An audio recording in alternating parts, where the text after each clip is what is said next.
Dalawa nga pala ito guys. Isang kulay green, sa kalamansi, saka kulay dilaw, lemon. Ano? Ito may nakasulat na L at saka may nakasulat na K. Kalamansi, saka lemon.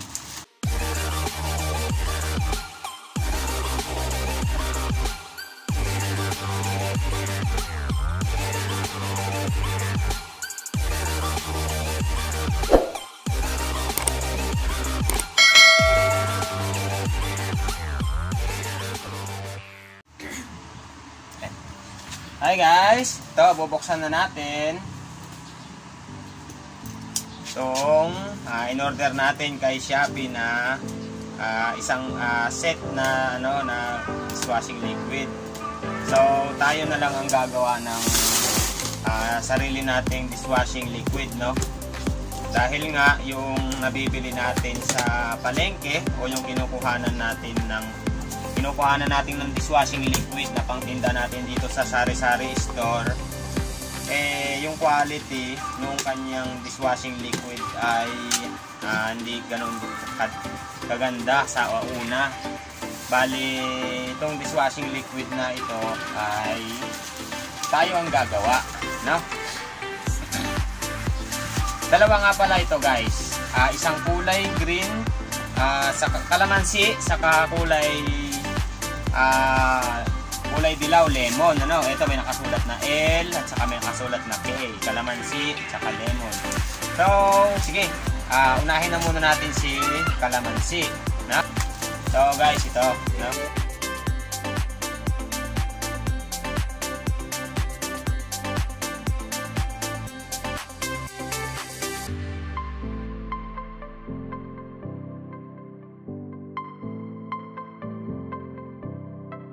Bubuksan natin guys. Yun. Bali hindi pa natin alam kung paano gawin ito. Kasi first time nga natin mag-order nito. Bali meron kasi tayong tinitinda na dishwashing liquid na kinukuha natin sa palengke. Okay naman yung dati niya, malapot. Kaya lang ngayon kasi lumabnaw. Kaya nag-decide tayo na umorder kay Shopee at subukan kung okay din ba ito. Guys, no? Bali, kung okay ito, eh, dire-diretso na ang order natin kay Shopee. Yan. Asin siguro ito, guys, no? Asin. Hindi asin. Asin, ano? Alam ko asin yun eh. Tapos, yung cellphone ko meron din eh. Tapos ito naman, hindi ko rin alam kung ano tawag yan guys kasi nga first time lang natin order. Tapos ito, decreaser. Ayun, may decreaser siya. Pakita mo. Yan. Ilapit mo saan? Yan, kita ba? Oo. Yan, decreaser. Tapos, ito, may foam booster pa, no? Foam booster. Kita sa, ano? Yan. Tapos ito, meron siyang EDTA. Kaya may EDTA.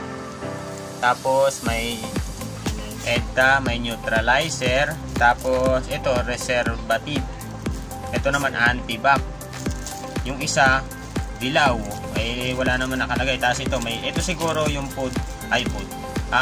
coloring niya. Hindi food coloring guys, no? Coloring kulay green eh. Ito yun siguro. Yan eh, bala na kung paano gagawin setup natin dito. Basta ito guys, gagawin natin to. Susubukan natin kung paano gumawa ng dishwashing liquid.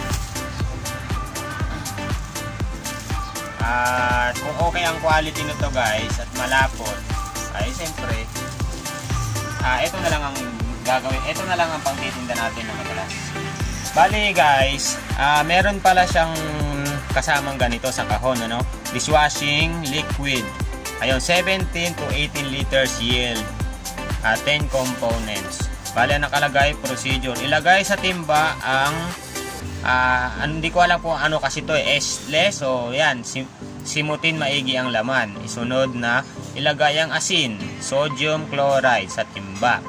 Paghaluing maigi ang chemicals, slash, and salt.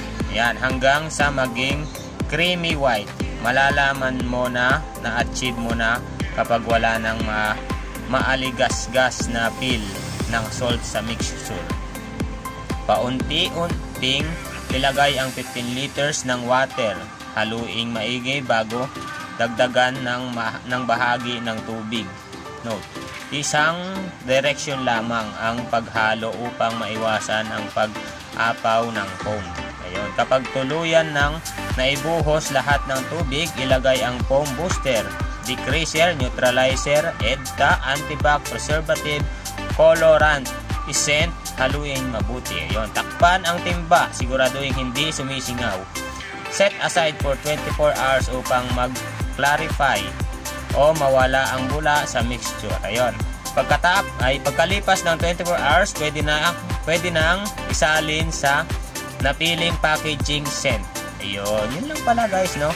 If you love what we do, please give us 5-5 rating. Ay, kung mayroong pangangsik, isi-6 natin yan.